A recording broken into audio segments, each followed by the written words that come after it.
friends, welcome to Madras Samayal. இன்னைக்கு நம்ம மெட்ராஸ் சமையல்ல பள்ளிப்பாளையம் சிக்கன் ஸ்டைல்ல மஷ்ரூம் காளான் வச்சு செய்ய போறோம். இது வந்து ரொம்ப ஈஸியான ஒரு ரெசிபி. இது பண்றதுக்கு ஃபர்ஸ்ட் வந்து நம்ம எண்ணெய் சூடு பண்ணிரலாம். நான் இன்னைக்கு வந்து 3 டேபிள்ஸ்பூன் தேங்காய் எண்ணெய் எடுத்துர்க்கேன். தேங்காய் எண்ணெய் அப்படி இல்லனா நல்லெண்ணெய் நம்ம சேர்த்துக்கலாம். டேஸ்ட் வந்து ரொம்ப நல்லா இருக்கும். 3 டேபிள்ஸ்பூன் எண்ணெய். எண்ணெய் சூடானதும் இதுல 1/2 டீஸ்பூன் கடுகு, கடுகு உடைஞ்சதும் இதுல 1 டீஸ்பூன் சீரகம் சேர்த்துட்டு இதை வந்து நம்ம கலந்து விட்டுறலாம். அடுத்தது காரத்துக்காக 10லேருந்து 12 காஞ்ச மிளகாய் எடுத்து வச்சுருக்கேன். நம்ம வந்து மிளகாய் தூள் எதுவும் சேர்க்க போகிறதில்ல. காரம் வந்து இந்த காஞ்ச மிளகாய்லாம் தான் வரும். இதை வந்து நம்ம அப்படியே சேர்க்குறத விட உள்ளே இருக்கிற விதைகள் எடுத்து சேர்த்தோம் அப்படின்னா காரம் வந்து கரெக்டாக இருக்கும். ரொம்ப காரம் இல்லாமல் கரெக்டாக இருக்கும். இதை வந்து 1-2 கட் பண்ணிவிட்டு உள்ளே இருக்கிற விதைகள் எடுத்து இந்த மாதிரி வச்சுருக்கேன். நான் வந்து 10 காஞ்ச மிளகாய் எடுத்திருக்கேன். கூடவே 2 கொத்து கருவேப்பிலை இலை சேர்த்துட்டு இதை ஒரு வாட்டி நல்லா கலந்து வச்சிடலாம். அடுத்தது இதில் வந்து நம்ம வெங்காயம் சேர்க்கணும். நான் இன்றைக்கி வந்து 1 கப் சின்ன வெங்காயம் எடுத்திருக்கேன். இது வந்து கிட்டத்தட்ட 150 கிராம்.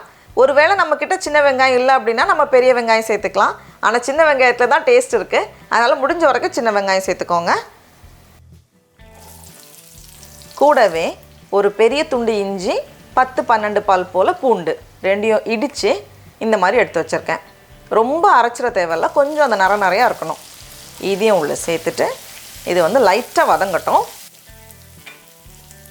வெங்காயம் லைட்டாக வதங்கினதும் இதில் 1/4 கப் போல் தேங்காய் துண்டுகள், கம்மியாக வேணும்னா நம்ம கம்மியாக கூட சேர்த்துக்கலாம். கூடவே 1/4 டீஸ்பூன் போல் மஞ்சள் தூள், 1 டீஸ்பூன் மல்லித்தூள் எடுத்திருக்கேன். ஏன்னா சிக்கன் சேர்க்குறப்போ நம்ம மசாலா எதுவும் சேர்க்க மாட்டோம். மஷ்ரூமில் வந்து அவ்வளோ ஃப்ளேவர் இருக்காது. அதனால கொஞ்சம் மல்லித்தூள் சேர்த்தோம் அப்படின்னா இன்னும் கொஞ்சம் வாசனையாக டேஸ்ட் நல்லாயிருக்கும். அதுக்காக சேர்த்துட்டு எல்லாத்தையும் நல்லா ஒரு வாட்டி நம்ம கலந்து விட்டுறலாம். இப்போ இதில் வந்து நம்ம காளான் சேர்க்கலாம்.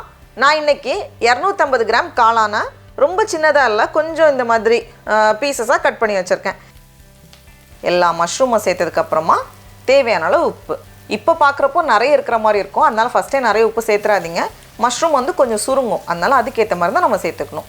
நான் வந்து எக்ஸ்ட்ரா தண்ணி எதுவுமே சேர்க்கலை. இது வந்து கொஞ்சம் ட்ரையாக தான் நம்ம ரோஸ்ட் பண்ணி எடுப்போம். ஒருவேளை தேவைப்பட்டுச்சுன்னா கொஞ்சமாக தண்ணி தெளிச்சுக்கோங்க. ஏன்னா கொஞ்சம் நேரத்தில் மஷ்ரூம்லேருந்தும் தண்ணி கொஞ்சம் வெளிவிடும்.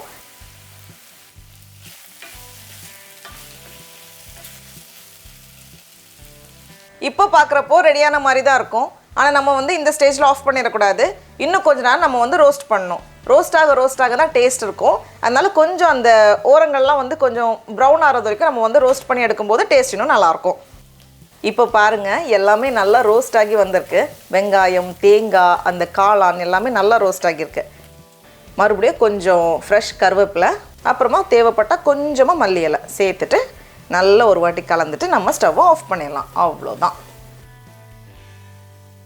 டடா, நம்மளோட பள்ளிப்பாளையம் ஸ்டைல் மஷ்ரூம் ரோஸ்ட் சூப்பராக தயாராகிடுச்சு. இந்த அளவுக்கு நம்ம வந்து நல்லா வறுத்தெடுக்கணும், அப்போ தான் டேஸ்ட்டு. இப்போ நம்ம டேஸ்ட் பண்ணி பார்க்கலாமா?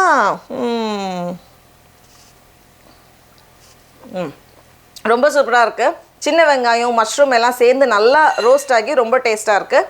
இது வந்து ரசம் சாதம் அந்த மாதிரி ரொம்ப சிம்பிளான சாதத்தோடு ரொம்ப நல்லாயிருக்கும். நீங்களும் கண்டிப்பாக அந்த ரெசிபியை வீட்டில் செஞ்சு பாருங்கள். உங்களுக்கு இந்த வீடியோ பிடிச்சிருந்துச்சுன்னா மெட்ராஸ் சமையலுக்கு சப்ஸ்கிரைப் பண்ணுங்கள்.